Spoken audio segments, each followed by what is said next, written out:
दोस्तों आज 2 अगस्त 2022 को बैंक ऑफ इंडिया के Q1 के फाइनेंशियल रिजल्ट को पब्लिश कर दिया गया है। तो चलिए इस रिजल्ट को देखते हैं। ये इस बैंक का फाइनेंशियल रिजल्ट है और यहाँ सारे फिगर लैक्स में बताए गए हैं। मैं आपको फिगर्स को करोड़ में कन्वर्ट कर बताऊंगा और मैं स्टैंड अलोन फाइनेंशियल रिजल्ट के बारे में बताऊंगा। Q1 में इंटरेस्ट अर्न 9,972 करोड़ 64 लाख है, जो प्रीवियस क्वार्टर में ये 9,856 करोड़ 28 लाख था और प्रीवियस ईयर के Q1 में ये 9,321 करोड़ 31 लाख था। तो इंटरेस्ट अर्न में ईयर ऑन ईयर बेसिस पर 7% की बढ़त है और अगर हम लोग क्वार्टर ऑन क्वार्टर देखें तो ये 1.18% बढ़ा है। Q1 में टोटल इनकम 11,124 करोड़ 36 लाख है, जो प्रीवियस क्वार्टर में ये 11,443 करोड़ 46 लाख था और प्रीवियस Q1 में ये 11,641 करोड़ 37 लाख था। तो टोटल इनकम में ईयर ऑन ईयर बेसिस पर 4.4% की कमी हुई है और क्वार्टर ऑन क्वार्टर ये 2.8% कम हुआ है। Q1 में ऑपरेटिंग प्रॉफिट 2,182 करोड़ 81 लाख है, जो प्रीवियस क्वार्टर में ये 2,465 करोड़ 66 लाख था और प्रीवियस Q1 में ये 2,749 करोड़ 45 लाख था। तो ऑपरेटिंग प्रॉफिट में ईयर ऑन ईयर बेसिस पर लगभग 21% की कमी हुई है और अगर क्वार्टर ऑन क्वार्टर देखें तो ये 11.4% कम हुआ है। Q1 में provisions and contingencies 1,321 crore 74 lakh है, जो प्रीवियस क्वार्टर में ये 1,540 करोड़ 61 लाख था और प्रीवियस Q1 में ये 1,652 करोड़ 36 लाख था। तो प्रोविजंस में ईयर ऑन ईयर 20% की कमी हुई है और अगर क्वार्टर ऑन क्वार्टर देखें तो प्रोविजंस लगभग 14% कम हुआ है। तो प्रोविज़न में तो अच्छी खासी कमी हुई है।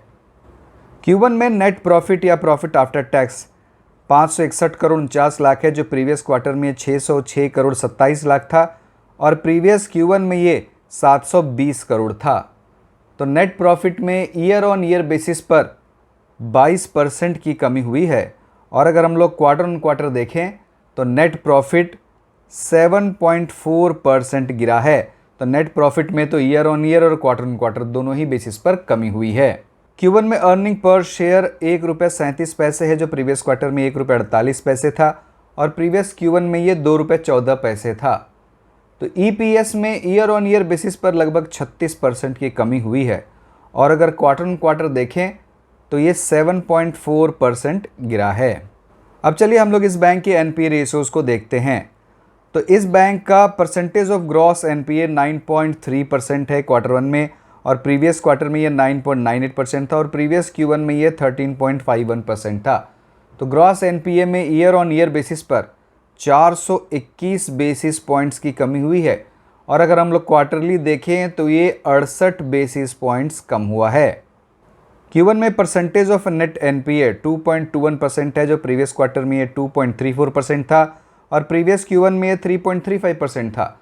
तो नेट NPA में ईयर ऑन ईयर बेसिस पर 114 बेसिस पॉइंट्स की कमी हुई है और अगर हम लोग क्वार्टरली देखें तो इसमें 13 बेसिस पॉइंट्स की कमी हुई है।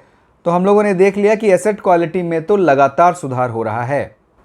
Q1 में net interest income 4,072 crore 43 lakh है, जो प्रीवियस क्वार्टर में ये 3,986 करोड़ 10 लाख था और प्रीवियस Q1 में ये 3,144 करोड़ 61 लाख था। तो नेट इंटरेस्ट इनकम में ईयर ऑन ईयर बेसिस पर 29.5% की बढ़त हुई है और अगर हम लोग क्वार्टरली देखें तो ये 2.17% बढ़ा है। तो बैंक ऑफ इंडिया के क्वार्टर 1 के नेट इंटरेस्ट इनकम में ईयर ऑन ईयर बेसिस पर लगभग 30% की बढ़त हुई है। और अगर हम लोग कासा डिपॉजिट्स की बात करें तो कासा डिपॉजिट में ईयर ऑन ईयर बेसिस पर 2.68% का इंक्रीज़ हुआ है और अगर कासा रेशियो को देखें तो कासा रेशियो इम्प्रूव होकर इस क्वार्टर में 44.7% हो गया है। तो कासा में तो अच्छा खासा इम्प्रूवमेंट हुआ है। तो मुझे तो रिजल्ट ठीक ठाक ही लग रहे हैं। तो दोस्तों इस वीडियो में इतना ही। अब आपसे अगले वीडियो में मुलाकात होगी। बहुत बहुत धन्यवाद।